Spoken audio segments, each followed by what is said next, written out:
नमस्कार दोस्तों, मैं फिर से अपने चैनल में आप सभी का स्वागत करता हूं।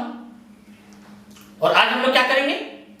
ओपन कास्ट माइनिंग का एक इंपॉर्टेंट टॉपिक है, वो क्या है? Slope stability. ये डंप मैनेजमेंट से मिलता हुआ टॉपिक है, स्लोप स्टेबिलिटी। ठीक है, जहां पर हम लोग माल डंप करते हैं, वो डंप का हम लोग को क्या स्टैंडर्ड रखना है, डंप कैसे स्टार्ट करना है, कैसे एंड करना है, उसको कैसे स्टैब्लिश रखना है। क्योंकि क्या है, लूज माल कहीं से पकड़ा हुआ नहीं है तो वो ढरक नहीं जाए। आपको पता नहीं होगा, कई सारे एक्सीडेंट माइंस में इस तरह का हो चुका है। और इसमें एक अभी हाल फिलहाल में, हमको लगता है 2-3 साल पहले एक राजमहल में एक्सीडेंट हुआ था। ब्लास्टिंग करके आदमी निकल गया, वो भी डंप था, पूरा खिसक गया, पूरा माइंस को कवर कर लिया वो भी डंप। बस समझे कि नहीं? तो इसीलिए ओपन कास्ट माइंस में स्टॉप जो होता है, स्लॉप स्टेबिलिटी, इस पर एक विशेष चर्चा होनी चाहिए। एक विशेष कानून है, एक विशेष पैमाना बना के रखा हुआ डीडीए में। आज हम लोग क्या करेंगे, इस पर चर्चा करेंगे। अच्छा, एक बात और खास बात, देखो भाई, जो भी आदमी इस बार बीसीसीआई वाला एग्जाम में बैठ रहा है ना, अब उसके पास समय बहुत कम है। बस समझे कि नहीं? तो इस वक्त मेरा मानना है कि आप औने पौने में आप तैयारी करोगे। ठीक है, औने पौने का मतलब क्या? इधर से कोई प्रैक्टिस सेट पकड़ लिए, इधर से इसका क्वेश्चन देख लिए, उधर से उसका क्वेश्चन देख लिए। जनरली हम लोग यही करते हैं, कैसे भी कुछ भी पढ़ने का कोशिश करते हैं। आप सिस्टम में नहीं। अब मैं बार बार बोलता हूं कि तैयारी हमेशा सिस्टम से कीजिए, टेक्निक से कीजिए, स्मार्ट तैयारी कीजिए।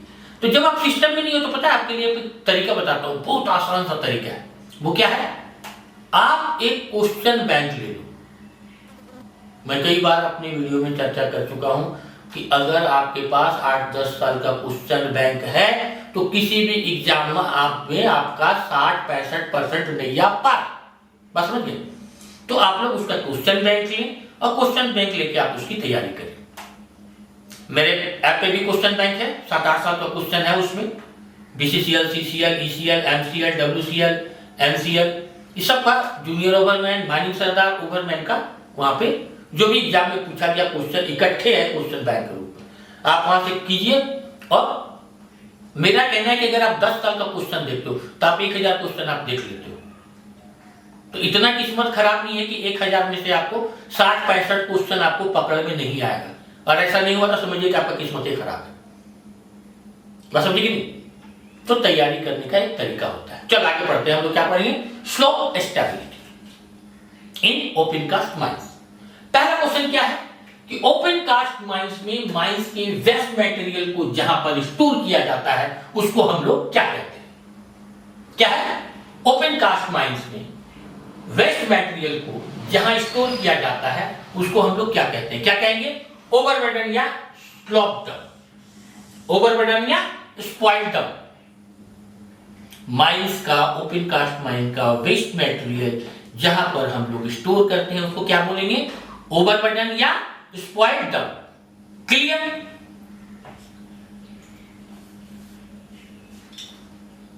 अगला क्या है? स्पॉइल्ड डंप की हाइट जैसे जैसे बढ़ती है, स्लोप स्टेबिलिटी पर क्या प्रभाव पड़ता है? क्या है? स्लोप, स्पॉइल्ड डंप की हाइट जैसे जैसे बढ़ती है तो स्लोप स्टेबिलिटी पर उसका क्या प्रभाव पड़ता है? क्या प्रभाव पड़ता है? घटती जाती है। उसका प्रभाव क्या होगा? घटती जाएगी। ठीक है? 3 नंबर क्वेश्चन क्या आ रहा है? स्पॉइल्ड डंप पर वजन बढ़ने से शियर स्ट्रेस पर क्या प्रभाव पड़ता है? क्या है 3 नंबर क्वेश्चन? स्पॉइल्ड डंप पर वजन बढ़ने से शियर स्ट्रेस पर क्या प्रभाव पड़ता है? क्या पड़ेगा? शियर स्ट्रेस बढ़ेगा। क्या बढ़ेगा? शियर स्ट्रेस बढ़ेगा। अब एक इंपॉर्टेंट क्वेश्चन क्या है कि वह प्रतिबल जो डंप के पैरेलल लगता है क्या कहलाता है? चौथा नंबर क्वेश्चन स्लोप स्टेबिलिटी से क्या है कि वह प्रतिबल जो डंप के पैरेलल लगता है क्या कहलाता है? शियर स्ट्रेस कहलाता है। What is the shear stress? तो क्या है? वह प्रतिबल जो डंप के पैरेलल लगता है। ठीक है? 5वां क्वेश्चन क्या है? स्पॉइल डंप के स्लोप का एंगल कम रखने पर स्लोप स्टेबिलिटी पर क्या प्रभाव पड़ेगा? क्या है? स्पॉइल डंप के स्लोप का एंगल कम रखने पर स्लोप स्टेबिलिटी पर क्या प्रभाव पड़ेगा? क्या पड़ेगा? हाइट अधिक होने से प्रभाव को कम कर देता है। क्या है? स्पॉइल डंप का अगर हाइट अधिक होगा तो जो उसका प्रभाव है उसको क्या करेगा? कम कर देगा। ठीक है। छठा क्वेश्चन क्या है? स्पॉइल डंप का जोनेशन, जोनेशन मतलब छोटा छोटा टुकड़ा, ठीक है। तो स्पॉइल डंप का जोनेशन करने पर स्लोप स्टेबिलिटी पर क्या प्रभाव पड़ेगा? क्या पड़ेगा? मटेरियल स्ट्रेंथ को बदलता है। अगर हम छोटा छोटा टुकड़ा में डंप करेंगे डंप यार्ड में, तो क्या होगा? मटेरियल का जो स्ट्रेंथ है उसको प्रभाव को क्या करेगा? बदलेगा। ठीक। सातवां क्वेश्चन क्या है कि क्लाइमेट और रेन का स्लोप स्टेबिलिटी पे क्या प्रभाव पड़ता है? क्या है? क्लाइमेट और रेन का स्लोप स्टेबिलिटी पे क्या प्रभाव पड़ेगा? क्या प्रभाव पड़ेगा कि जल भराव की स्थिति निर्मित हो जाएगी और उससे क्या होगा? ड्रेनेज सिस्टम इफेक्टिव होगा। क्लाइमेट और रेन का स्लोप स्टेबिलिटी पे क्या प्रभाव पड़ेगा? तो प्रभाव यह पड़ेगा कि जल भराव की स्थिति उत्पन्न हो जाएगी और उससे मेरा जो drainage system, water garbage system जो मैंने बताया था डंप मैनेजमेंट में, वो क्या होगा? मेरा इफेक्टेड हो जाएगा। दो प्रभाव, पहला क्या हो जाएगा? जल भराव की स्थिति उत्पन्न हो जाएगी और दूसरा क्या होगा? ड्रेनेज सिस्टम इफेक्ट हो जाएगा। ठीक है। आठवां क्वेश्चन क्या है? फाउंडेशन मटेरियल की शियर स्ट्रेंथ स्पॉइल डंप की शियर स्ट्रेंथ की अपेक्षा कैसी होनी चाहिए? क्या है? फाउंडेशन मटेरियल की शियर स्ट्रेंथ और स्पॉइल डंप की शियर स्ट्रेंथ कैसी होनी चाहिए? तो कैसी होगी? अधिक होगी। क्या है? फाउंडेशन मटेरियल की शियर स्ट्रेंथ स्पॉइल डंप की शियर स्ट्रेंथ की अपेक्षा कैसी होनी चाहिए? कैसी होनी चाहिए? अधिक होनी चाहिए। नौवां प्रश्न क्या है? स्लोप स्टेबलाइज करने की मेथड कौन कौन से हैं? क्या है? स्लोप स्टेबलाइज करने का मेथड कौन कौन सा है? कौन कौन सा है? पहला है एक्सटर्नल सपोर्ट, दूसरा है रॉक बोर्ड, तीसरा है removal of water from the slope. तीन क्या है? स्लोप स्टेबलाइज करने का मेथड तीन है। पहला है एक्सटर्नल सपोर्ट, दूसरा है रॉक बोल्ट और तीसरा क्या है? Removal of water from the slope. ठीक। चलिए 10वां क्वेश्चन क्या है? डिवाटरिंग करने से डंप पर क्या प्रभाव पड़ता है? क्या है क्वेश्चन? डिवाटरिंग करने से डंप पर क्या प्रभाव पड़ता है? क्या प्रभाव पड़ेगा? वाटर प्रेशर काफी कम हो जाता है और रॉक मास के गुणों में भी सुधार होता है। डिवाटरिंग करने का क्या फायदा है कि वाटर प्रेशर काफी कम और रॉक मास के गुणों में सुधार होता है। ठीक है। चलो आगे। अब बताओ कि एक्सटर्नल सपोर्ट इन ओपीसीपी माइंस में किस प्रकार का सपोर्ट करते हैं? चर्चा की है कि हम लोग एक्सटर्नल सपोर्ट करेंगे, तो what is the external support in open cast mines? कैसे करना है भाई? देखा कभी आपने? देखा हम सबने है, ध्यान नहीं दिया है। अब बताता हूं मैं आपको।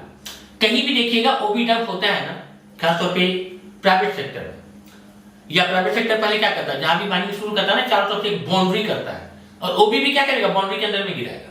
उससे फायदा क्या होता है? एक्सटर्नल सपोर्ट मिलता है। ओबी जितना दीवार है उतना दिन तो कम से कम वो फोर्सफुली अपना ओबी को स्ट्रेंथ करके रखेगा, या अपना जो मटेरियल है, कंपाउंड है, कोयला है, कॉपर या जो कुछ भी है, ओर माइंस है, तो वो एक तरफ छाट के रखता है। तो वो जो बाउंड्री करता है ना, तो वो उसके लिए क्या है? स्लोप स्टेबिलिटी के लिए एक्सटर्नल सपोर्ट का काम करता है। बात समझे कि नहीं? तो क्या है? External support in open cast mines में किस प्रकार का सपोर्ट होता है? किस तरह का? हम लोग दीवारों का निर्माण करते हैं। कैसे? किसका निर्माण करेंगे? दीवारों का निर्माण करेंगे। क्लियर? आगे क्या है? ओपन कास्ट माइंस में स्लोप स्टेबिलिटी को प्रभावित करने वाले कारक कौन कौन से हैं? क्या है? ओपन कास्ट माइंस में स्लोप स्टेबिलिटी को प्रभावित करने वाले कारक कौन कौन से हैं? कौन कौन से हैं? जियोलॉजिकल डाटा, रॉक स्ट्रेंथ, और कौन है? Rock strength formation, ground water data and pressure. क्या है? ओपन कास्ट माइंस में स्लोप स्टेबिलिटी को प्रभावित करने वाले कौन कौन से कारक हैं भैया? तो 3 कारक है। पहला क्या है? जियोलॉजिकल डाटा, दूसरा क्या है? रॉक स्ट्रेंथ फॉर्मेशन, और तीसरा क्या है? Ground water data and pressure. ठीक है, आज का लास्ट क्वेश्चन क्या है? सबसे इंपॉर्टेंट क्वेश्चन है ये स्लोप में स्टेबिलिटी में, कि स्लोप स्टेबिलिटी के डिजाइन का निर्माण कौन करेगा? The most important question in DGMS exam. लाल पेन से नोट करके रखो, सबसे ज्यादा पूछने वाला क्वेश्चन है ये, कि स्लोप स्टेबिलिटी के डिजाइन का निर्माण कौन करेगा? कौन करेगा भैया? Rock mechanics engineer. कौन करेगा? Rock mechanics engineer. ठीक है, तो ये आपका स्लोप स्टेबिलिटी यहां पर खत्म होता है। अब आपका 4 पॉइंट है ओपन कास्ट माइंस में। इसके बाद आपका ओपन कास्ट माइंस का जो कंफ्यूजन है वो मैं पूरी तरह से खत्म कर दूंगा। ठीक है, चलते चलते आप लोगों को गुजारिश करूंगा मेरे साथ इसी तरह जुड़ते रहिए, मेरे हिम्मत को बढ़ाते रहिए। और इस बार तो मैंने वादा किया कि मैं पूरा फोकस इस बार मैट फॉर्मन और ब्लास्टर के भाई बंधुओं के साथ बिताऊंगा। ठीक है, अब ये अलग चीज है कि हमको कितना टाइम मिलता है, क्योंकि भैया मैं बता दूं मेरा ड्यूटी आने जाने अपना ड्यूटी का समय 10 घंटे का है। ठीक है, फिर भी हिम्मत बढ़ाते रहिए, मिलते रहिए। और देखिए आप लोग जो कमेंट कीजिएगा ना, वही मेरा प्रसादी है, वही मेरा पेमेंट है, सैलरी है। ठीक है, तो भैया इतना मेहनत करते हैं, थोड़ा बहुत कमेंट वमेंट करा करो भाई। ठीक है, फिर मिलते हैं, धन्यवाद।